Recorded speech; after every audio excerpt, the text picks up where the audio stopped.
वहीं आस्था के हाथ में बहुत ज़्यादा दर्द पड़ गया था, क्योंकि एक तो उसी हाथ में उसे नीडल लगी थी और उसी हाथ को अरमान ने काफ़ी तेज़ी से पकड़ लिया था, जिसकी वजह से वो काफ़ी ज़्यादा दर्द महसूस कर रही थी। आस्था को इस तरह से रोता हुआ देखकर अरमान के माथे पर बल पड़ गए। वो गुस्से से बोला, बंद करो अपना रोना धोना। मैंने तुम्हें कितनी बार कहा है कि मेरे सामने ये बेकार की ट्रिक्स प्ले करने का कोई फायदा नहीं है। तो अब घर पहुंचने से पहले ऐसी बन जाना जैसे कुछ हुआ ही नहीं, समझी? अरमान की इस धमकी का क्या असर होगा आस्था पर?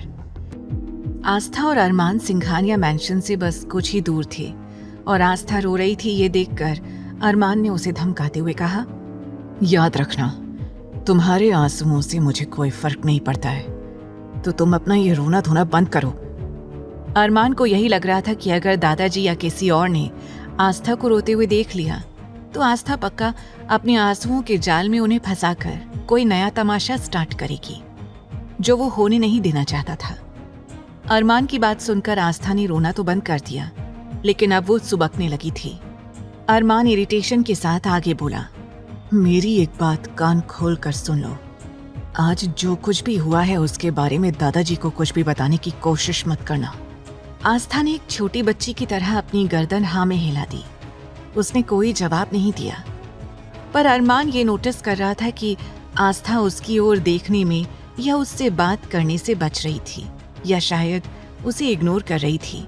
तभी ड्राइवर की आवाज आई, बॉस, मैंशन आ गया है। गाड़ी रुकते ही अरमान तुरंत गाड़ी से बाहर उतर गया और तब तक एक ड्राइवर ने आकर आस्था के साइड का दरवाज़ा खोल दिया। अरमान तुरंत आस्था के बराबर में आकर खड़ा हो गया और रूड वे में बोला, याद रखना, तुम्हारा एक भी आंसू मेरे दादाजी के सामने दिखाई नहीं देना चाहिए। ऐसा कहकर अरमान लंबे कदम रखता हुआ सीधा मैंशन के अंदर एंटर कर गया। आस्था की आंखें भर आईं और वो बोली, आखिर हमारा कसूर क्या है भगवान जी, हमने किया क्या है? आस्था ऊपर की ओर देखकर शिकायत कर रही थी। वहीं अरमान, जो कि मैंशन में एंट्री करने ही वाला था, अचानक रुका और जैसे ही उसने पीछे मुड़कर आस्था की ओर देखा, जो कि ऊपर आसमान की ओर देखकर बातें कर रही थी, तो उसने तुरंत अपने सिर पर हाथ मार लिया और गुस्से में बोला, ये आफत की पुड़िया एक बार फिर से मेरी शिकायतों का पिटारा अपने भगवान के सामने खोल कर बैठ गई है। अरमान जल्दी से दरवाजे से वापस आया और आस्था के सामने खड़ा हो गया और रूडली बोला, हो गया तुम्हारा ड्रामा? अब अगर तुम्हारा नाटक खत्म हो गया हो तो क्या अब हम अंदर चल सकते हैं? आस्था घबराहट से सोचने लगी, क्या कान्हा जी, ये तो आपको मानते भी नहीं है, फिर भी आप इन्हीं की साइड रहते हैं। आखिर आपको हो क्या गया है? और आप तो जानते हैं कि हम आपसे कितना प्यार करते हैं, फिर भी आप इनसे हमें बचाते नहीं हैं। आस्था को एक बार फिर सोच में डूबे देखकर अरमान ने इरिटेट होकर एक बार फिर आस्था को अपनी गोद में उठा लिया। अब आस्था की आंखें हैरत में फैल गईं और वो जल्दी से बोली, ये आप क्या कर रहे हैं? आप क्यों बार बार हमें छोटे बच्चे की तरह गोद में उठा लेते हैं? हमारे कान्हा जी ने हमें 2 पैर दिए हैं, हम उनसे चल सकते हैं, आप हमें अभी नीचे उतारिए।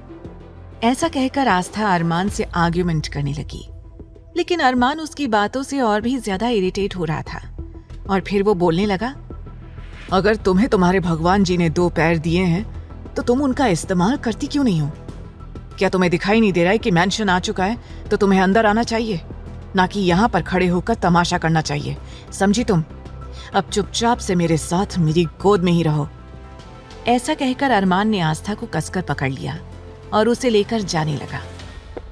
लेकिन आस्था अब अरमान के साथ इस तरह से अंदर नहीं जाना चाहती थी, इसीलिए उसने 2 से 3 बार उछलकर नीचे उतरने की कोशिश की और रिक्वेस्ट करते हुए बोली, आप प्लीज हमें नीचे उतार दीजिए। आस्था और अरमान को इस बात के बारे में दूर दूर तक कोई एहसास नहीं था कि इस वक्त 4 लोग बड़े ही शॉक्ड होकर उन दोनों को देख रहे थे, जैसे उन्होंने कोई अजूबा देख लिया हो। वो लोग कोई और नहीं बल्कि आकाश, सुमित, आहान और ध्रुव थे, जो कि इस वक्त बालकनी में थे और एक इम्पॉर्टेंट टॉपिक पर डिस्कस कर रहे थे।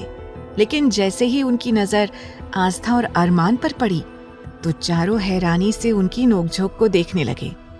आगे की कहानी जानने के लिए देखें अगला एपिसोड सिर्फ पॉकेट एफएम के यूट्यूब चैनल पर। और तेरे इश्क में के सारे एपिसोड्स को सुनने के लिए डिस्क्रिप्शन में दी लिंक से डाउनलोड करें पॉकेट एफएम ऐप।